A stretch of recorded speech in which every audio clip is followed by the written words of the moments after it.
Nyakoro Migago seromo kanyo saa 7 mar odiechieng'. Odiechieng' ma kawuono en chieng' tarik 1 dwe mar 2 higa mar 2023. Kamoro amora mintiere arwakini machiegni e chenro mar weche magwa manyien mag Migago. Koko mano wachako kod thuond weche.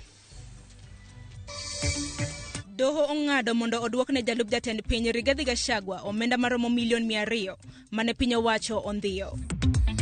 Walikuwa wanaenda shule asubuhi wakaejakiwa kwenye mti huu ambayo mnaona hapa, ambapo si mti tu, pia kuna kahawa, na hiyo kahawa iko na usitu ndani mwake. Jopuonjre moko e kaunti ma Kakamega omonj gi jonjore kendo omagi gikgi mag skunde moting'o uniform magi.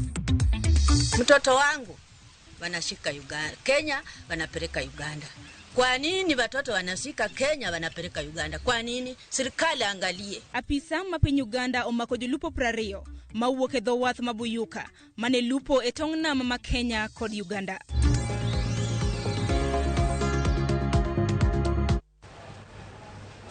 Nyakoro Migago machiegni wechegi e yo ma adimba. Bed kodwa nyaka giko mar chenro makama. Nyinga en Sharon Ong'ao. Kwachako ni fuongruok oyudo jalup jatend piny Kenya Rigathi Gachagua. Tok doho ng'ado mondo odwokne omenda maromo siling milion 200 manilieko ni noyudo e yo ma ok ler. Doho mar Supreme ng'ado mae tok duol mar Assets Recovery Authority. Wacho neno mane giyudo manyien manyiso ni omenda go noyud e yo makare. Gimedo ni kinde mane doho ong'ado mondo gikaw pesa go dweche 6 chien ne gionge kod geno moromo kana ne gionge kod neno moromo. Sani koro jalup jatend piny Rigathi Gachagua nyalo tiyo gi omenda go manie account e bengi mar Rafiki Microfinance. Account achiel nigi milion 165 kama chielo nigi milion 65 kod machielo mar adek manigi maloyo 700,000.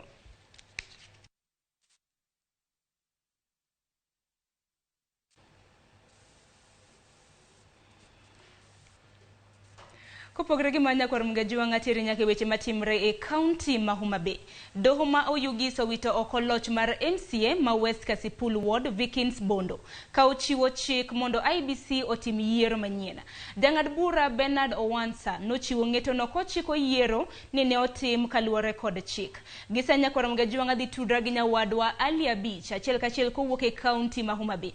Abich kinyal buna winja nyaka sani bura makamano ka bende koro othich oko. Ne oganda kata mna joneno magwa ler nyaka sani mar wach maket kod mano.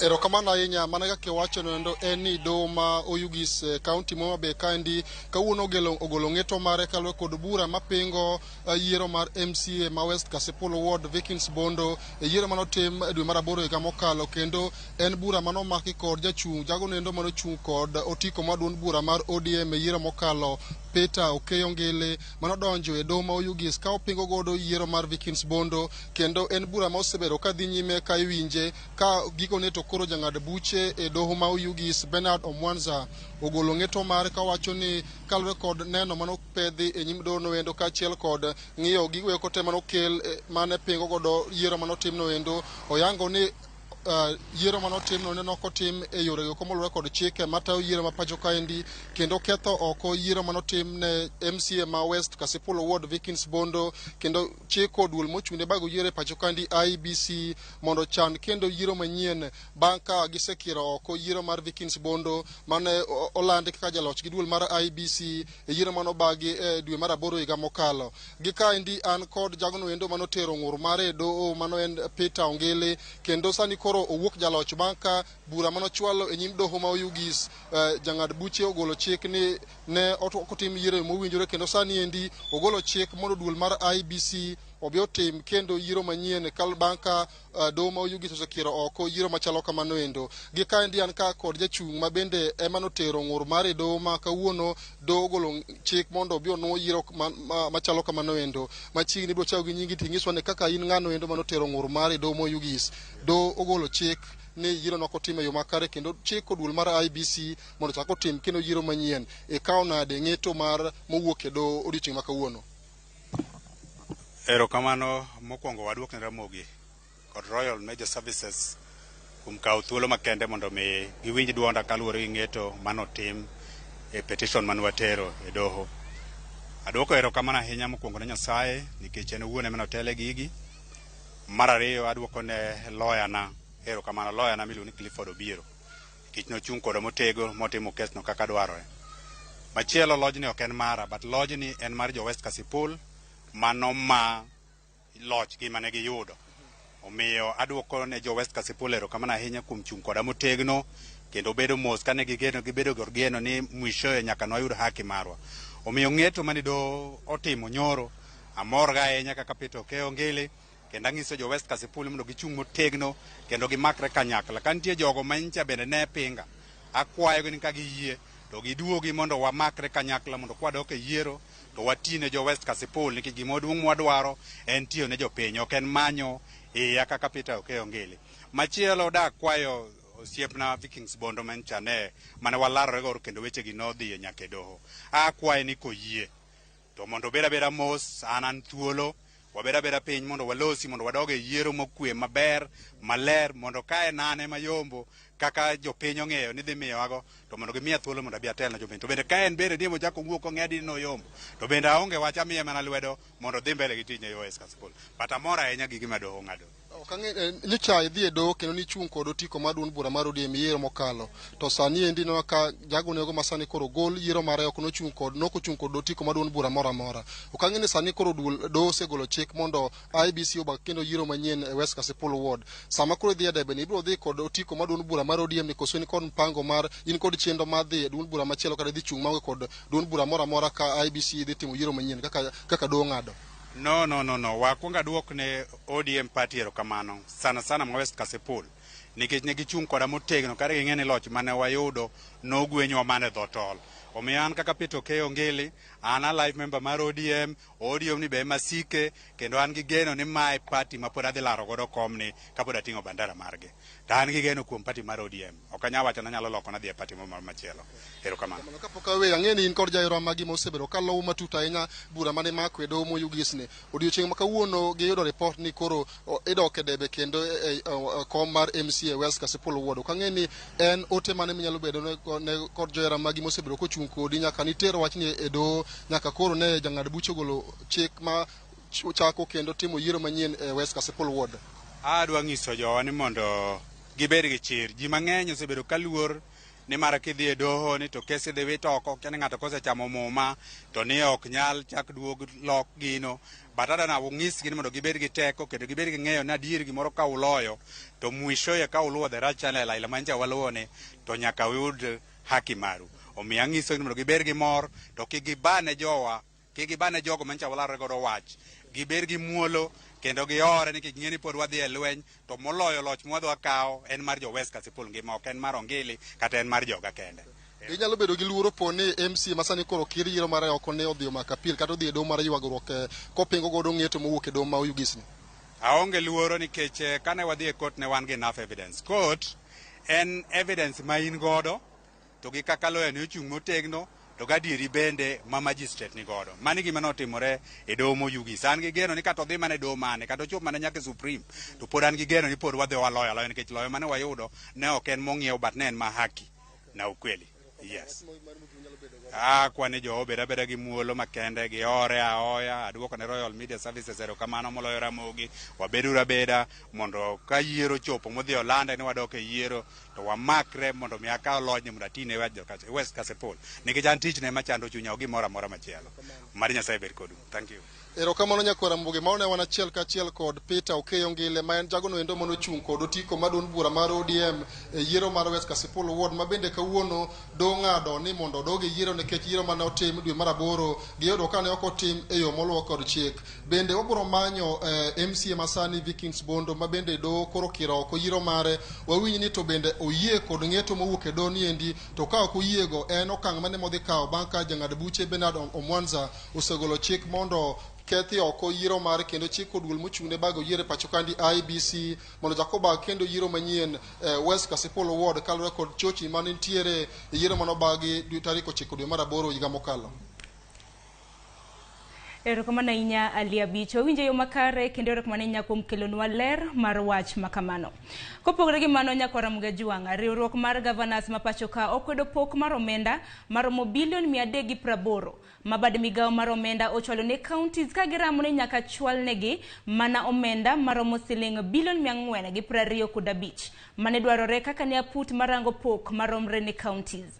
Jalup jakom mar riwruok mar governors Hamed Abdullahi bende gisani nyako Ramogi kaloso kod ute mag fwambo okoni giumo igi piny mar sundo piny owacho mondo ket e tim dwaro mar pok mar omenda ni mar counties okwamo kod gope kod chenro mag dongruok.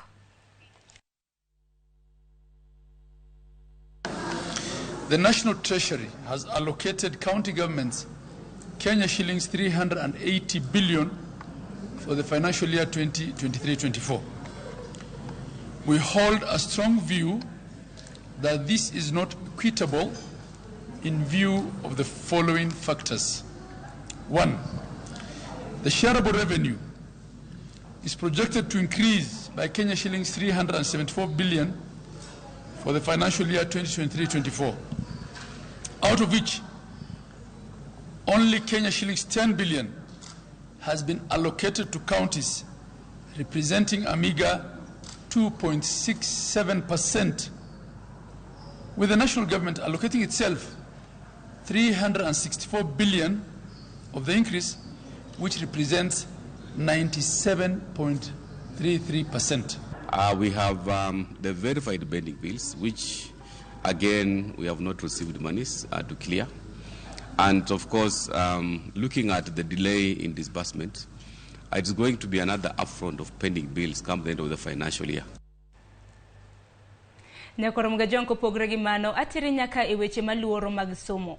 Atamalo 80 mag jopuonj mag jograde 7 e county ma Homa Bay oyangi ni osedonje e skunde mane opuodhi ne chenro mar somo e sekondar ma Adundo nyaka ne chenro mar rwako jopuonjre e skunde chakre wuok tich mar jumani. County Commissioner Moses Lilan okoni thoth skunde ma itime somo mar sekondar ma Adundo jopuonjre mag jograde 7 osedonjo kendo gidhi nyime gi chenro mag somo. Lilan omedo ni migawo mar arita kwe bad migawo mar somo kod jokanyo mamoko e sekta mar somo sani dhi nyime kendo giluorore e kor gwenge mondo gineni atamalo 20 mag jopuonjre ma odonjo e skunde ka chop giko jumani. County ma Homa Bay kod kwan skunde mag piny owacho maromo 764 mane opuodhi ne chenro mar junior secondary. Good progress in terms of the transition from class grade 6 to grade 7. Many schools that had been approved have reported that they have received the grade 7 candidates, and it is important for me to say that as at yesterday, all the approved schools reported 80% enrollment. 80% enrollment. We are going around to all the approved schools, the Ministry of Education, the National Government Administration, and many other stakeholders, KICD, are on the ground just to ensure that the textbooks that had been approved are being distributed to the various schools. TSC also is working around the clock to ensure that the teachers who are supposed to be teaching in those junior secondary schools are posted to the various schools. As I said, 80% of the students had been enrolled by yesterday in Homa Bay. That tells you we still have another 20% who are in the process of joining this junior secondary school. We want to ask the parents, the teachers also in the various schools to make full account of the grade 6 candidates, because our expectation is that we should have 100% transition. Kwa woke county mano ma humebwadhi nyake county ma Kisumu kamodo ni tenderi ruog jopuonj e boma ma Kisumu NAT.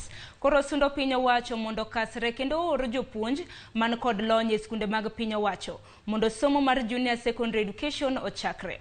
Tend NAT wacho ni gin kod luoro ni skunde mag ji giwegi dhi nyime kod somo to mag piny owacho pok ochako gino mabiro hinyo jopuonjre. Ahinya to ndalo mapenj mabende mano mar jagoro mar NAT Kisumu mongere kaka David Obuona. Bende wacho ni tend Migago mar somo onego med puodho skunde mag piny owacho manyalo bedo kod jopuonjre mag junior secondary ni mar skunde mose puodh tin kendo miyo thoth jonyuol daro nyithindgi.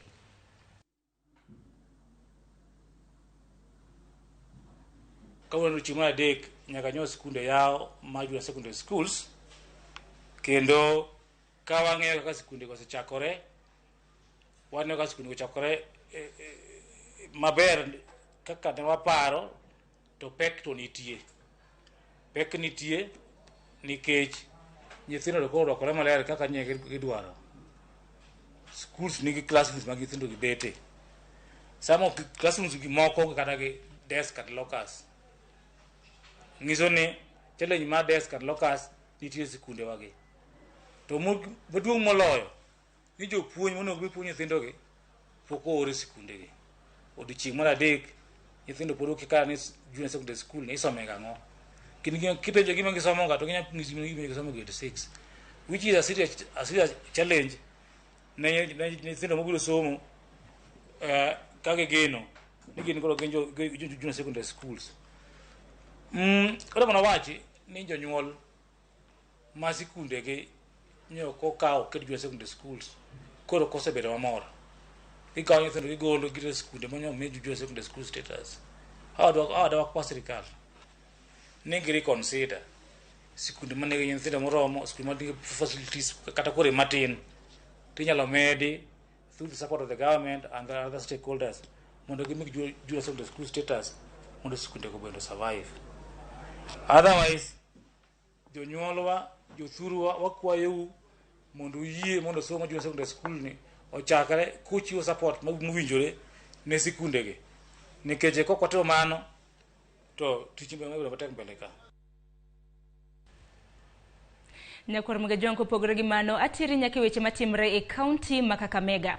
Jonyuol e county ma Kakamega koro dwaro jatend Migago mar weche somo Ezekiel Machogu mondo tim limbe e sikunde makono eneno ni kum mane sirkal oketo kokalo ir jatend Migago mar weche mag ohala Moses Kuria eneno ni sikunde ok use uniform olu.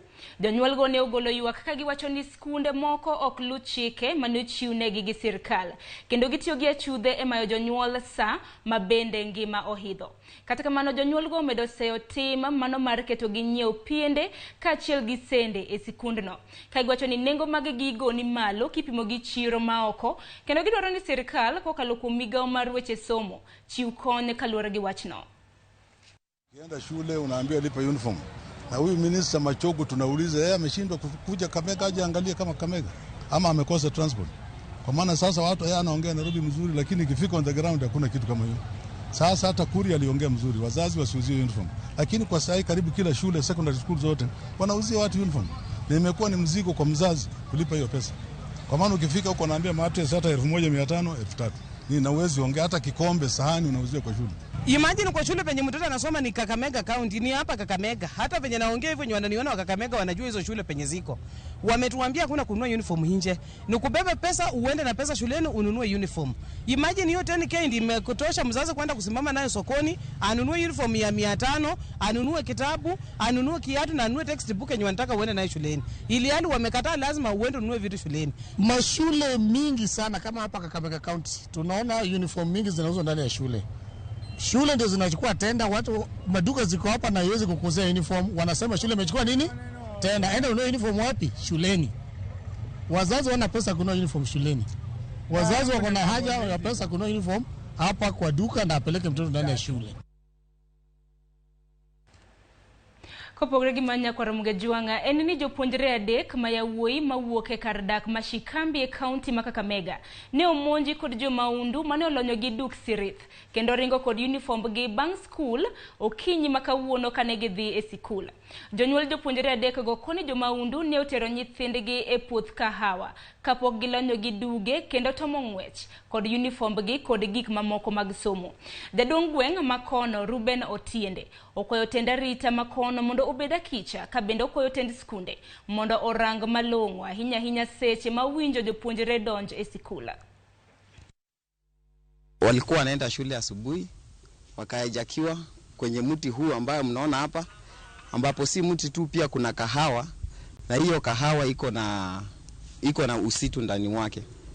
Sasa ningependa at least mwenye hizi kahawa akate, ikiwezekana pia umuti ukatwe. Walipokuwa wakienda alifika pale juu, kuna mti kubwa hapo, anasema kuna watu watatu walitokelezea kwa hiyo mti nyuma, wakawaattack, wakawachukua, wakawaingiza kwa vichaka hapo, wakakalishwa chini, wakaanza kuambiwa waanze kuvua manguo, wakavua nguo zote, uniform zote zilivuliwa, wakachukua vitabu na bags zote zikaenda. So wakaambia watoto watoke mbio, kila mtu arudi nyumbani. Kulingana na agizo la waziri, mimi najua nimependekeza haya masaa ambayo ameweka mtoto aende kwa shule kama kumepambasuka saa 12:30, na wazazi na walimu watii yale masaa, kwa maana mtoto anapokasana kuenda saa 11, saa 11:30 ndio madhara inapatikana hasa mno katika kijiji hiki cha Shikambi. Hiyo masaa ni mapema kwa wanafunzi, depending na vile walimu pia wanataka syllabus imalize, they get time for revision. So at least mtoto akiwa kwa darasa by 6 ama 6:30 hivi haitakuwa mbaya. Engido marani jomaundu makamagi bro timne gegia pedha mano kodo bila mar mondo miyo makegi kaluwore gi timbe makamago.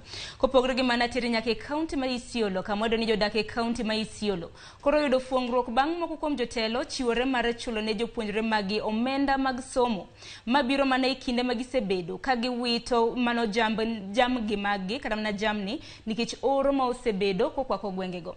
Gavana ma Isiolo Abdi Ibrahim Guyo mane loso e skunde nyiri ma Algani okoni kaka jotelo mano yiere kaunti no negituak kendo winjore e yo magibro tiyo godo mar neno ni onge japuonjre ma odong' pacho nikech kech kata onge mar omenda mar somo.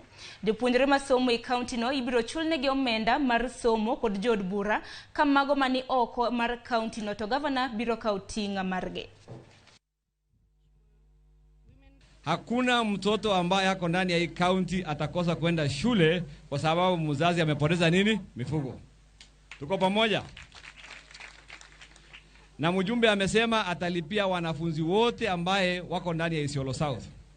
Naye sisi kama county tukahakikisha wale ambaye wanaenda nje ya county, wale ambaye wanasoma outside Isiolo South, sisi kama county tuhakikisha tumewalipia wasiweze kurudi nyumbani.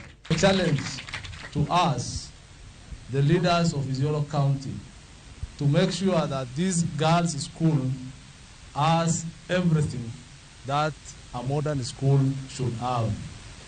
Dormitories, laboratories, computer labs, and everything else. Governor, tumesikizana vizuri ya kwamba musishughulike na upande hii ya shule, fees yao including yours. Wasichana yetu ya hapa, musiwe na shaka mnasema wazazi yangu ng'ombe imekufa, mbuzi imekwisha, leo sijui itatoa wapi fees, musijali, muendelee na masomo.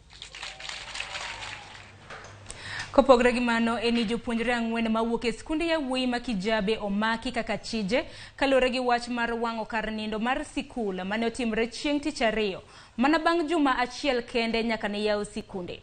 Kata kamano majno ne ochakore seche mane jopuonjre odhi yudo chiemb migago kane oketho mwandu mag jopuonjre makwan gi romo 100 kaachiel gi tado mar odno. Mano en mach mar 7 sikundno ka udi moko 3 mag nindo pod igero.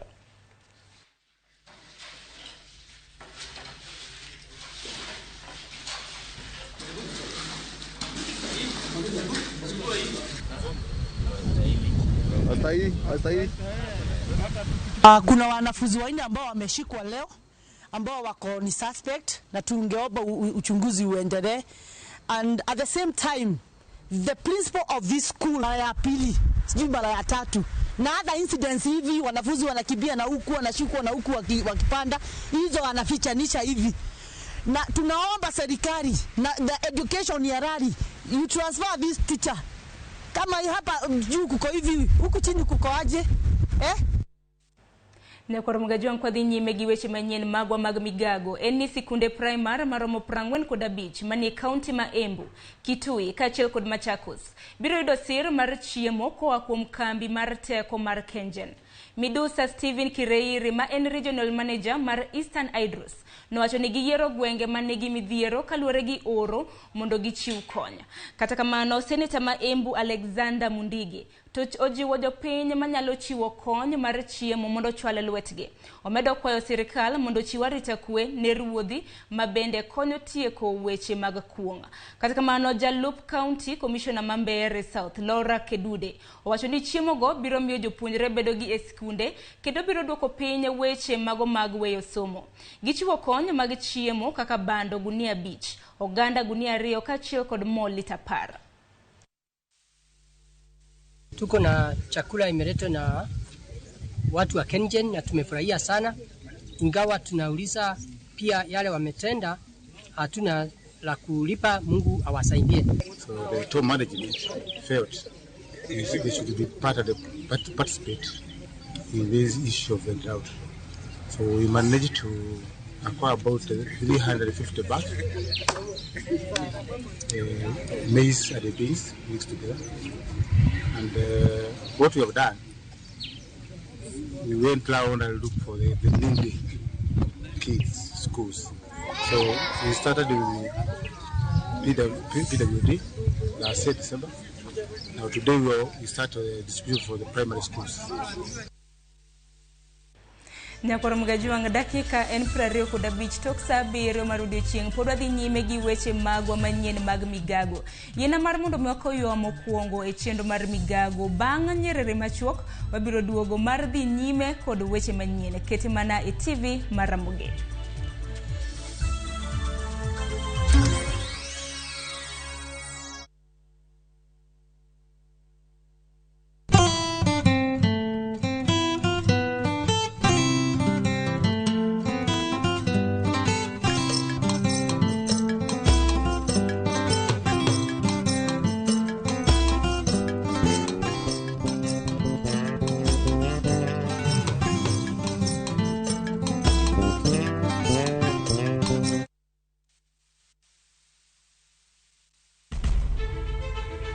Penj laktar ok en ka chenro moro amora. Wach mar P2 emergency pin e monyo gino kapere mene giketho system. Wakelo ni achiel kachiel lakteche man gi lony mar arieya e weche ngima dhano. Koro ka goyo picha to dhi nyisa kind lekeno.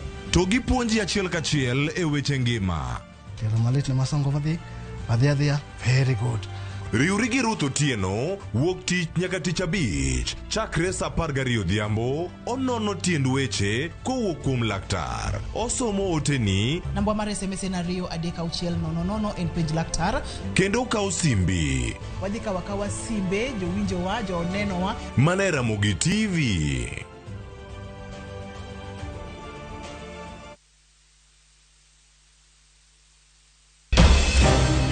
Weche ng'eny sa matin. Nyakwar Ramogi. Kaka jokanyana, ere kaka wadhegore gi jogi yor loso mwandu. Wawinji maler, penjane penjo main godo no. Ng'ato kik iluong ni mwashemewa kapok otimo gimoro ma eshimika. Tini jopiny. Wang mbui kae ni wacho ni budget idhi somo ok nyal konyo uchumi masani. Koyot mbele kae. Gimi thuolo mokwongo ne weche mag thieth. Jowa ok thor lao ohala chik. To sane makuru chopo kama ginyalo wache gik machando chunygi. Buch jopiny tudri gi jalendo Trevor Mbija saa 3 otieno mana Ramogi TV. Kik bai.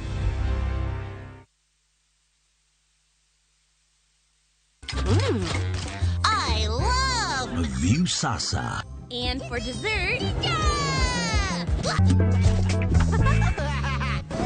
Let's get juicy! And the fun never stops. What is it? Kids View, best place for your kids' entertainment. That's what I need. A brilliant idea. Only on Hold on.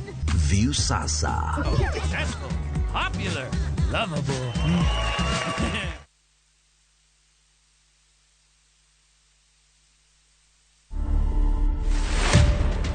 It was not easy kulala kwa baridi, kula vichakani. So nikaona okay, sasa sina any option. The best thing I can do is to offer part of my body. Which part? A kidney. Were you aware of the implications of selling your organ? It was my last option. Nilikuwa nataka kusaidia ndugu yangu. Maisha ni safari. Na sehemu ambayo umetokea, it should not deter you from progressing or achieving your goals. Yeah, people need to struggle. To watch this story and more, download the Citizen Digital app. Scroll left on the menu bar to the exclusive videos portal. Once here, scroll the videos and find this and many more exciting stories lined up for you. Click on the video to play and enjoy. Kenya's #1 app, Citizen Digital.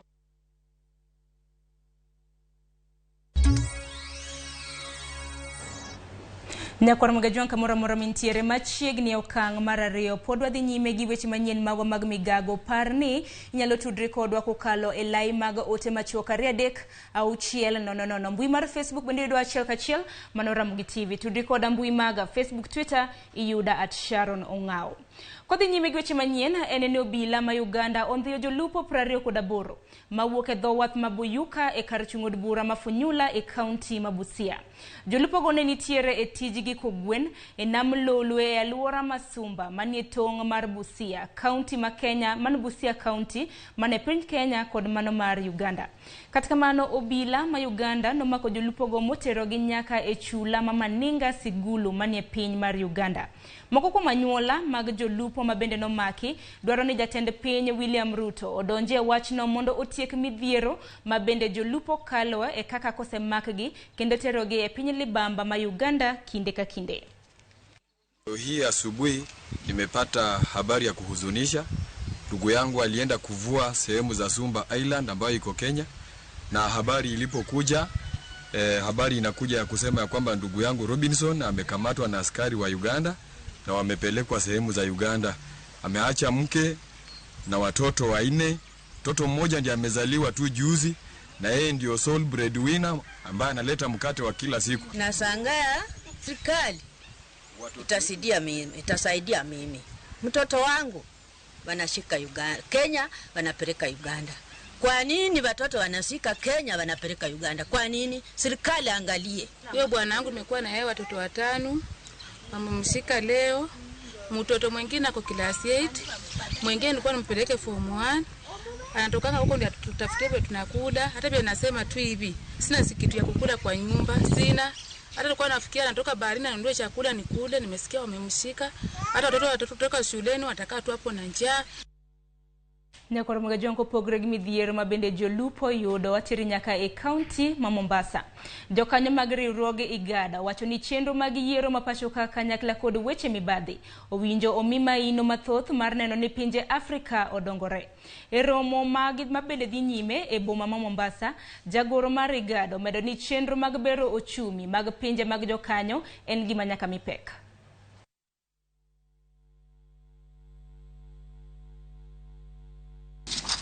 On the area of infrastructure alone, our region has advanced remarkably in the last decade with road, rail, sea, and air link.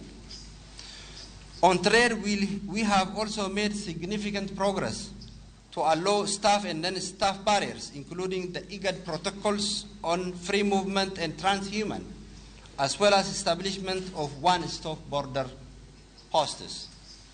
These instruments lay a firm policy and practical foundation and establish an enabling regulatory environment for successful implementation and realization of the tangible aspects.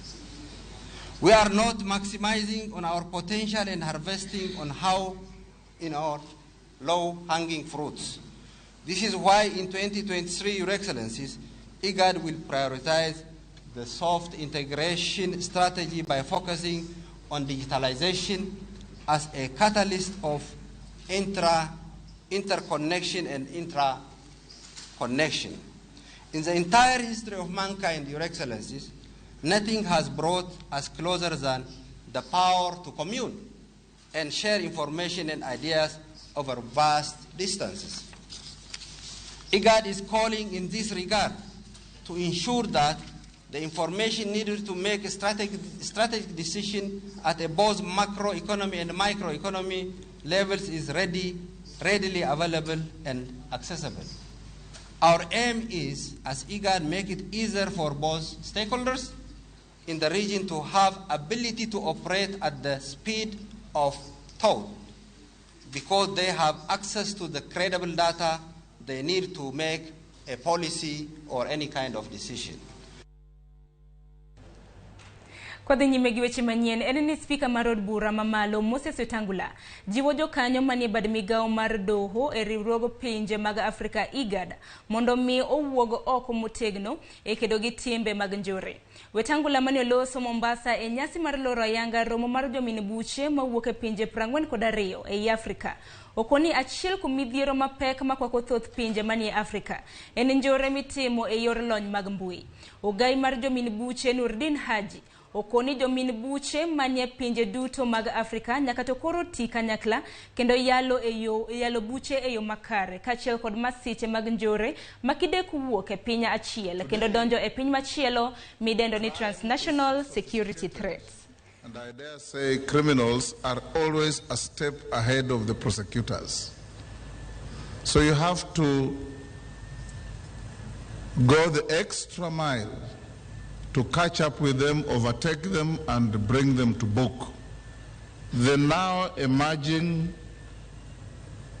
online perversion of our children's morals, child pornography, is just as dangerous to families, to our children, as terrorism is. We need to tackle child pornography, where people sitting in the comfort of their capitals in developed countries are rolling out programs and unleashing them online that pervert the morals of our children and therefore destroy the future of our communities and societies.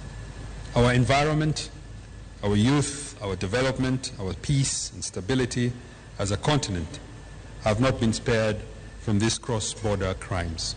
Accordingly, it is imperative that as prosecutors we develop mechanisms for prosecution of cross-border crimes. Riwruok mar Transparency International ne ogolo report e wi chal mar mibadhi e pinje mopogore opogore. Pinje moko osegoyo kenge malach kama moko pod temo rakore gi chilo mar mibadhi. Cleophas Oluoch nigi ler mathoth. Cleophas Oluoch biro bedo ka kelonwa report makamano kwa dhi nyime gi weche manyien mag Migago. Kopogore gi mano en ni min od mosenindo George Magoha oywago Magoha kaka osiepne mane gidak godo e yor kwe. Kopogore kaka jomoko ne ong'eyo Magoha kaka jal mane orido ngima kendo kinde duto ne law tich makare. Dr. Barbara lero ni ngire Magoha ne chunye ler kendo ne weyo weche mapiyo. Bendo paro kaka ne gichako safar mar osiep manochopogi e Kenya, piny mar Nigeria. Simfra Sokinda nigi ler mathoth. Exactly 1 month after we met, he started telling people we are going to get married. And that was the first time we had a quarrel. I said, how can you do that? He said, no, I know you will not accept because I'm not a Nigerian. Mano laktar Barbara Odudu Magoha, kochiwo nend jaode mosenindo ngire George Magoha. Somo kod tich notero ngire Magoha e piny Nigeria higni buora mokalo. Hape nolwar moyudo simbo manyien kane oromo kod Barbara Odudu mane omako lwete nyaka e keny. Heragi noyomba kweda kendo ne gidak nyaka koro tho opogogi. We Nigerians marrying from the same village was the norm because somehow we were never related. So to hear that I left the village, left the town, left the county, those we still call them states, we call them states. Left the other states, left the whole of Nigeria. It was like, you are crazy. Everybody said you are crazy. What's wrong with you? Kuom higni 40 mane gidak, Laktar Barbara paro Magoha kaka jal mane jahera kendo mane winjo joge kinde duto kosirogi e yoregi. He believed in family. From the first day, he said, if I'm up and my family is down, then I'm down. Familia mar Magoha nong'ado wuodh nyodo bang' yudo kachgi ma bende en laktar. Mae ne luwore kod midhiero mar muomruok mar remo mane chando Laktar Barbara e kinde manopek. I was in between life and death with my blood pressure. He told me if this is what pregnancy is all about, this is closed, this case is closed. Laktar Barbara men laktar mar mine lero ni tije kod mano mar wuode noketo ngimagi kama tek e kinde mane midhusi mar korona omuoche pacho ka. Gino mowacho ni nomiyo Magoha luoro ni tuono ne nyalo hinyogi. Here was I with my patients, here was my son, my daughter-in-law, we are all doctors. So it was just like, we are like, if it happens, it happens. But we must soldier on. Ataro mar kaka Uganda moko pare, Barbara paro Magoha kaka jang'uono mane ok mak wach. He was so forgiving. People never knew that. He will talk, scream. The same person you are screaming with, if he says, I have a headache, he will, have you taken medicine? He will come, bring medicine. He will forget every other thing and take care of you till it's over. Then he will tell you, that thing we are discussing is over. Ekine ma piny Kenya paro mosenindo gire George Magoha kuom keto maino mare e bero chenro mag somo. Joode kod johera ne odong' kod fuok maduong' ka gimedo hore motelo ne ik mare ma tarik 11 dweni. Simfros Okinda, Ramogi TV. Nyakwara Mugajwanga parni mosenindo maneni jatend Migago mar somo George Magoha ibiro bede ka itimone kopo mogik mano kabiro romo ngeso mabiro mano chien tarik 11 mar dwe mar 2. Kopogore gi mana tiri nyaka weche matimore e kaunti ma Migori. Jogo mani kod tuo mar kansa ywak ni nengo thiedho kansa ni malo kendo gikwayo piny owacho mar mondo mi ojolgi. Kata kamano jafwambo marwa ma Migori George Juma lero moko kuom okenge mago ma midhiero ma jotuo kansa radogo e ngimagi ka gimanyo thieth ne tuono. Tuo mar kansa pod en midhiero e kaunti ma Migori. Nitiere oganda mathoth mosewito ngimagi nikech tuoni ka moko bende oseuso mwandugi ka gimanyo thieth. Sami dhi kacha tipenji gik ma in godo e udi. Ipenji ni mama mibiro ka in gang'o? Akoni ato tan gi lweta kamano no kama Nyasaye mokela ka jowadwa. To gikone mama bang' ni nyal ka endi pesa dhiye. Masetiyogo kase lweta en gimoro sing 100,000 kama. Kanza ilikuwa pesa nyingi. Niliuza ng'ombe zangu, vitu zangu zote, nikauza hata shamba. Radiotherapy, one session nyalo kawi 4,000. Tidwa ni tim gi like 30 sessions. Korido ka pek kabisa tidwa ni gimiro ni tim kata for 3 months. Kuonde thieth magi nyalo yudo thieth makare bende pod nok kendo miyo jogo modak kod tuoni mar kansa bende koro tiyo kod seche mathoth kaachiel kod omenda ka gimanyo kuondego mag thieth. To sani be uneno kaka piny chalo. Kaka an sani na lare mana gi nyithi sikul. Nyithindo dhi sikul. Amba tuo nyithinda ni akare. Kudagi ni nyithi wuothi sikul. Gidhi sikul wa mondo bi oomgi ni daki otho. Jothurwa mang'eny wayudo ni onge gi NHIF. Ma ioro ng'ato for services they cannot afford. Mar ariyo, services are not available around. Koro nyaka giring kuonde maboyo, machuno ni nyaka gitigi transport, nyaka gidhi ginind kuondogo. Moko kuom jogo eko mane ong'eyo chalgi ka tuoni mar kansa pok olandore ahinya e dendegi bende osudo thieth kendo sani koro ngima. Mano thiedha mogik kama koro giwacho ni mama oromo. Koro ajiwo ji ma biro winja katere e tibika ni gini thiedho. Nilianza matibabu 2017 mpaka sai nikaenda nilikuwa naenda mpaka wakaniambia sasa umemaliza ukai nyumbani. Ripoti yango ni kaunti ni ma Migori kwan jogo eko mayudo tuoni mar kansa osebedo ka medre kabende jogo eko mantie kod tuono mar kansa mamako fuku manyuol ema koro ni malo e kaunti ma Migori. Kaka yo mar kedo kod landruok mar tuono mar kansa e kaunti ni ma Migori, Migago mar thieth e kaunti ni ka otenre koroge mamoko ochako chenro mar jiwo oganda mondo kowuok oko kendo ng'e chalgi ka otende kod tuoni. If detected early, it can be treated. So we were creating awareness so that our girls can be vaccinated against the HPV. We're encouraging our women between the ages of 25 to 49 to go for screening. We want to make sure there is zero cancer in our Republic of Kenya, in our counties, and we champion this because we know it has taken many lives. It is preventable, it is treatable, and therefore our focus is by 2030 we should be able to say zero cancer among our girls. Tuo mar kansa koro pod en midhiero kabendo gana bende tuo no sayudo osegumenda mathoth mar manyo kony kabende jolony wacho ni yo makare mar kedo kod tuo ni en ka ng'ato ong'eyo chal ne chon kendo dhi e pimo. George Juma, Ramogi TV, Migori.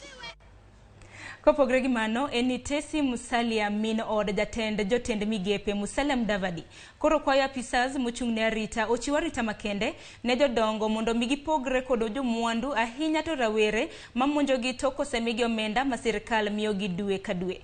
Koloso e gweng' ma Mudhidhi e sub county ma Kigumo kama oriwore kod director mar Ahadi Kenya Trust Stanley Kamau mane pogo chiemo kod gik mamoko ne mond liete. Tesi owacho ni maundu mayando timore kama ne jodongo moko no monji kendo ma pesa okonego timre kendo. Director mar Ahadi Kenya Trust Stanley Kamau to korka kore uchiwo siem ne jodongo mayudo pesa kowuok kuom sirkal mondo weketho pesa ne math ma asasa.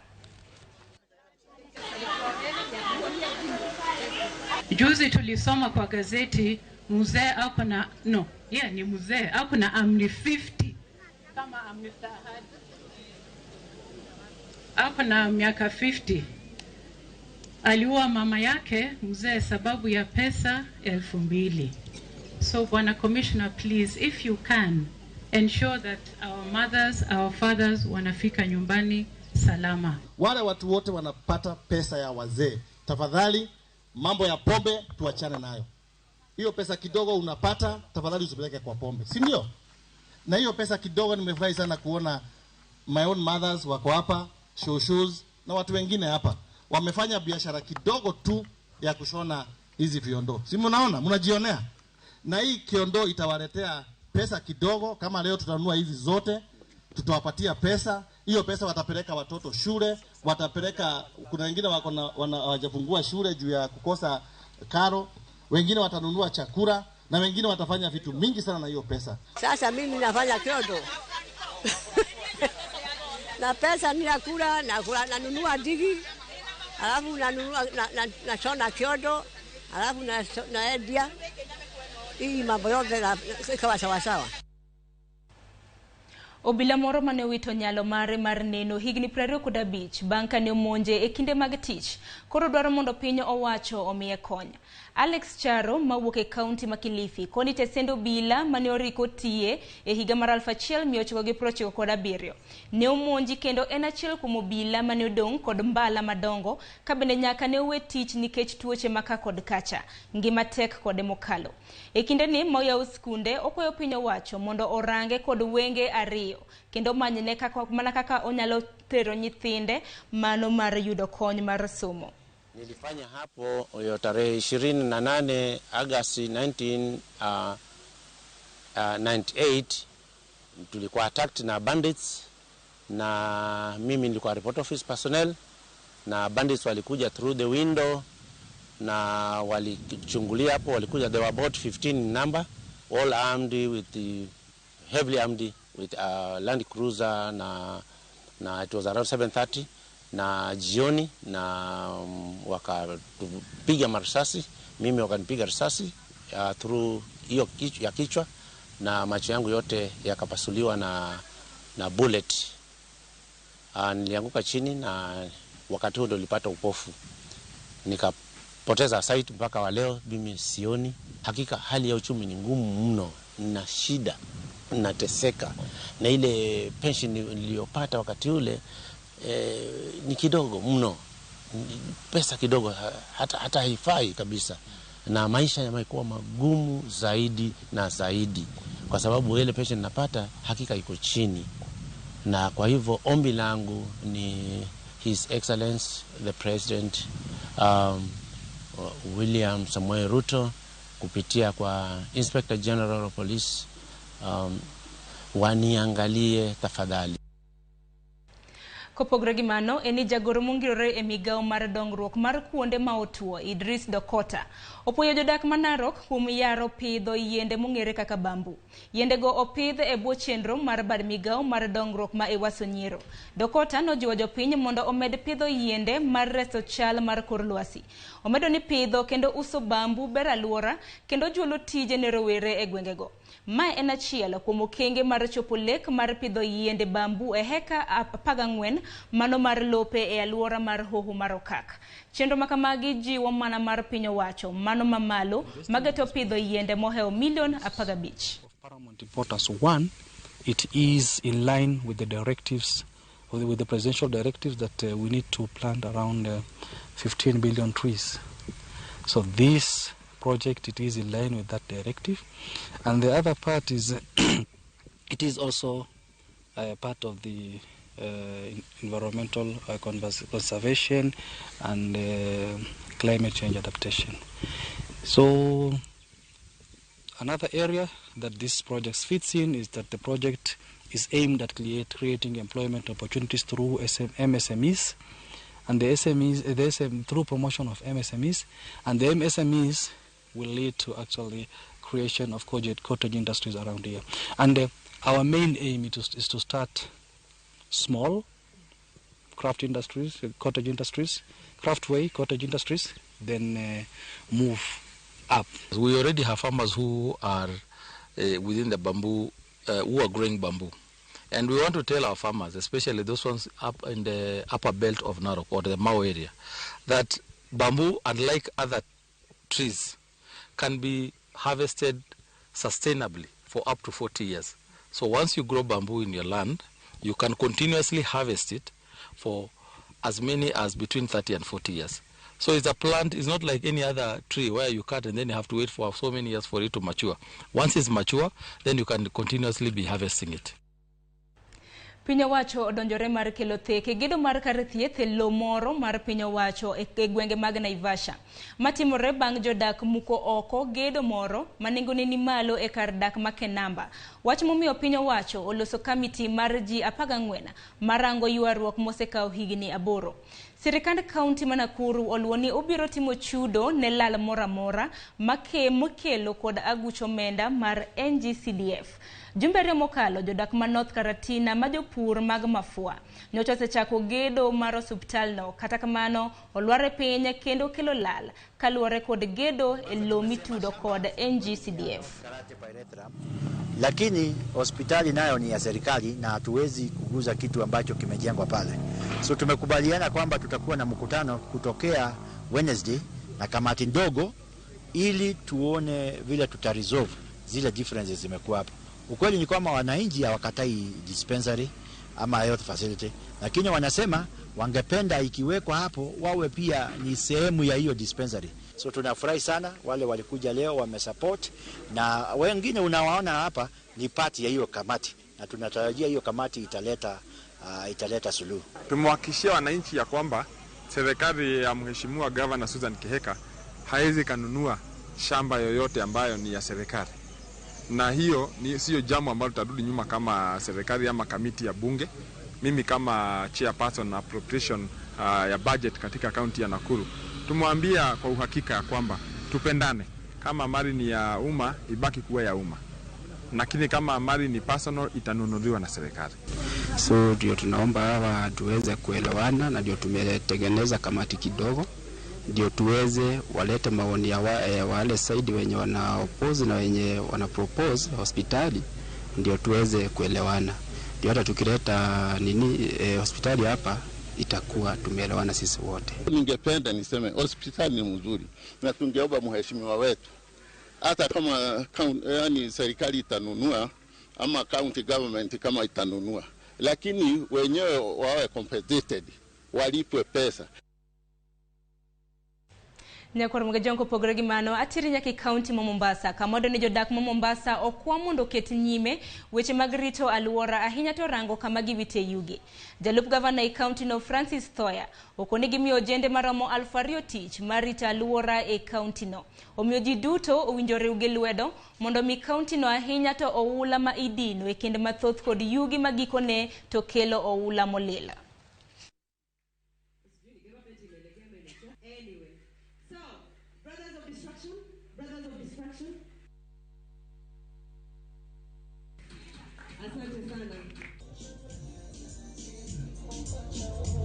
Our first foray into the plastics challenge globally. There are not too many programs that we have in Africa yet, and so this was just an excellent opportunity to try something new. And for us, prioritizing informal settlements that informal settlements are a big priority. Engaging youth is a big priority. So this was just an amazing opportunity to partner with other organizations. So inamaanisha vijana tayari wameshaingia katika biashara kubwa ya mambo ya taka.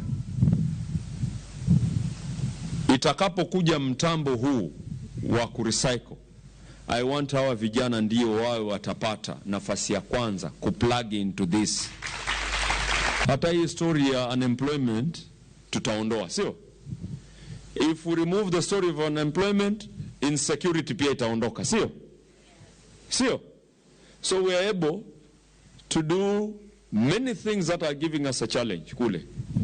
Ni jukumu letu sote. It is our responsibility to make Mombasa clean. All of us.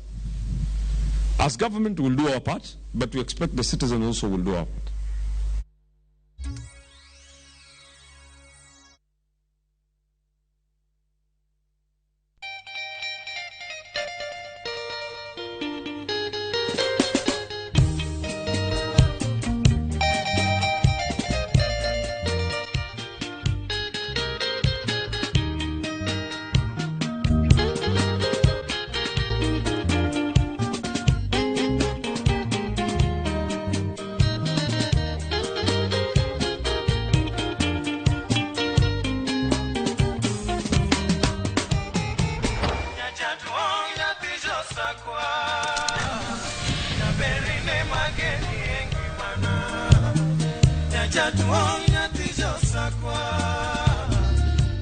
Radio Ramogi, Cartoon Jaluo.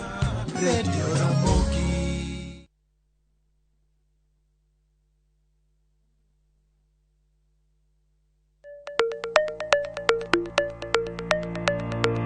Luasi marohala osebedo kalokore. Keto mwandu bende osekao yore manyasani. To ginang'o manyaki ng'e kapok ichako hala. Kuonde mage minyalo kete mwandu. Ramogi TV biro yango ni kit ohala, kaka itimogi, kachiel kod yore mag keto mwandu. To ok mana mano kende nyakoro magajuang, bende wabiro twak kod yawuoto nagi kod nyonagi, matimo ohala, maweg kembe, kachiel kod mago man kod lony e keto mwandu. Mana e chenro mar ohala gi mwandu e Ramogi TV kod an Lydia Okeyo.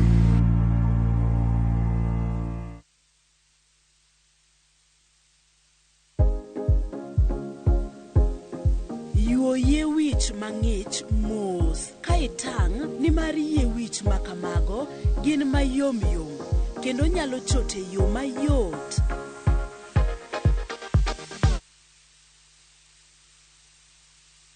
Jatelo mano biro kae nyoro odwa riwo arus kodi. Hera motwere kidi Lwanda omuoch kindo osiepe ariyo.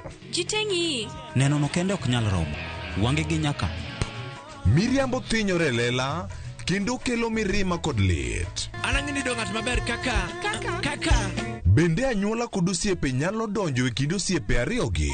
Bedi en ok ohera kata matin. Inyalo chopo kanya gi jal ma ihero kiling'ling'. Ne Suresh ni oko ibende biwadhi ng'at mabo kendo pragia ng'ano nigi hawi. Kik iwe ma ok ineno sigana mar hera motwere mar kumkum bagia.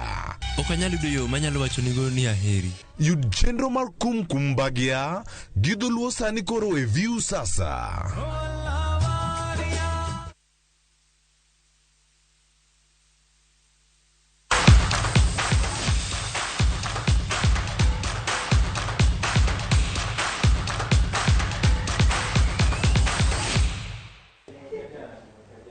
Ne johera mag tuke machiegni e weche mag tuke.